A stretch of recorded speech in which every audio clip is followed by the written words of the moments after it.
Suplifters, today's two sumo deadlift session went nicely. I'm really happy because I'm finally able to pull sumo without any type of pain, and that is really something that I'm not giving for granted, since as I said, I kinda injured myself. I felt like I had a bit of an hip impingement, and basically the problem was that I basically tried sitting too low, when in reality I don't really need to get that low. In these days when I am a little bit more free, I talked about the fact that I started again uni lessons and I have some type of homework to do sometimes, so I'm not exactly really free to record any videos. I have the ideas, but I really don't have a lot of time, and when I do have time, I usually prefer relaxing at the moment. I'm going to be honest. I'd rather be lazy.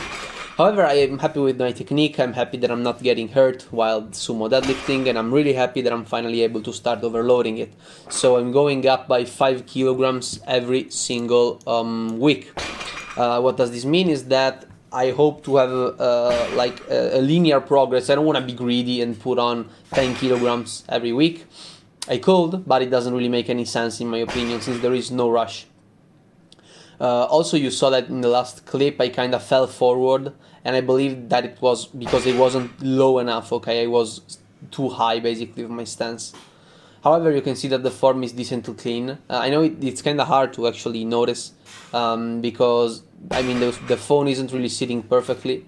Like right here, I was just uncertain, because the weight came up easily from the outside. It's just the uncertainty of when you deadlift, Whenever you deadlift and you have to pick up the weight off the floor, you're always kind of unsure. You never know if there is something that is gonna go, no, not necessarily wrong, but it's still kind of hard because mentally you are lifting up a complete dead weight which weighs more than you for reps. So when you hold it and it's heavy, you kinda, at least I do, maybe you don't really have this problem, but I'm afraid of committing, I am getting better, because if you look at me deadlifting, especially sumo, if you go look at me pulling sumo in the first videos of the channel, you will see that there are literally cuts between one reps and the other because I wasn't consistent enough. I will basically pull, get it down, and then shoot like 3 or 4 times my hips in before actually committing. And that is also because I actually got hurt, and I didn't understand why was that. So that is a reason, but we don't really care about that anymore. We went over it, so we're fine right now. So the pull-ups went nicely today. It was fine. I weighed 83 kilograms and I did a pretty decent amount. I also decided to basically cut the 5th set because I always feel like that I have a huge dip in performance, so that means that my baseline has been damaged too much and it doesn't really make any sense to keep doing it. Then bicep curls or cheat curls, because I tend to swing a bit, and it's perfectly fine because this is the day in which I actually kind of cheat the reps more. Whereas the other pull day is where I actually stand against the wall and I do strict curls with less weight, which however is actually gonna match the weight of today, since they are both going to go up if I remember correctly. So anyway, the idea is to basically have more cheat, overload the biceps more, although I'm gonna have less control on the concentric. But since I'm not using a straight bar, I am not really afraid of actually pulling anything, because when you have your arms, which is basically, let's say, completely straight, that means that your brachioradialis, which is the muscle of the forearm, isn't involved, and that is usually where actually tendon biceps start snapping. If the brachioradialis is supporting you, that is very less likely to happen, and that is why I feel safe actually overloading it. And also, it's not like I'm cheating a crazy amount, when I feel like that the bicep is done, I'm done. I don't really do anything else. Pendlay rows went fine. I was talking with a friend of mine who's actually a personal trainer, and again, maybe I already mentioned it in another video, but that I don't really have a big reputation of personal trainer. I usually dislike with a lot of stuff that they do.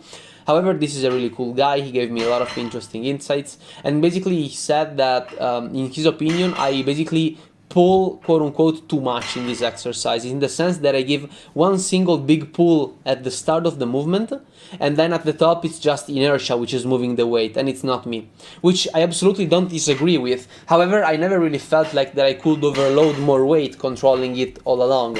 I mean, I think that the debate is like the bench press, you know. Do you do touch and go, or do you do paused? If you do paused, sure, you're gonna have more control of the weight, but you are definitely gonna lift less weight. So at the end of the day, what is actually better for hypertrophy? Is it better to actually give one single big pull and bring it up, or is it better to just control the weight and fight the gravity?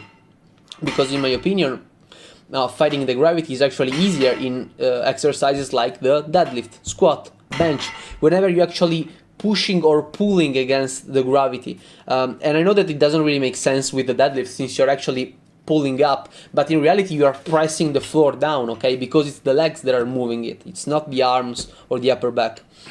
Arms, upper back, and the torso in general are just there to support it. So that is basically what I've been thinking about lately. And I might try, today I tried basically controlling the reps a bit more in my first set of pendlay, and I mean I didn't really feel too nice, too nice, and it's okay because it's the first time that I did it. However, I also felt weaker, and I am having a nice progression so far and I'm making progress. So I also believe that you shouldn't fix what is not broken. So why would I try to control my reps more if I'm already making gains and I'm already feeling quite good? So this is the picture at the end of the video. Sumo 5x5, pull-ups 10, 9, 7, 6. I knew that the next one was gonna be shit, so I just cut it. Cheat curls 12, 12, 9, 7. As you can see, these are going just decently. L-sit raises, they went okay. Pendlay 12, 12, 12, 11. I'm gonna go for 55 next time. Shrugs always the same. Cheat hammer curls 11.5, 11, 11, 8. Pretty interesting in my opinion. Because I ended up doing more than the cheat curls overall, I believe. Let me count, 24 against 22. Yeah, I did more. And then rear delts, which is always the same. That is it for today's video. See you guys in the next one.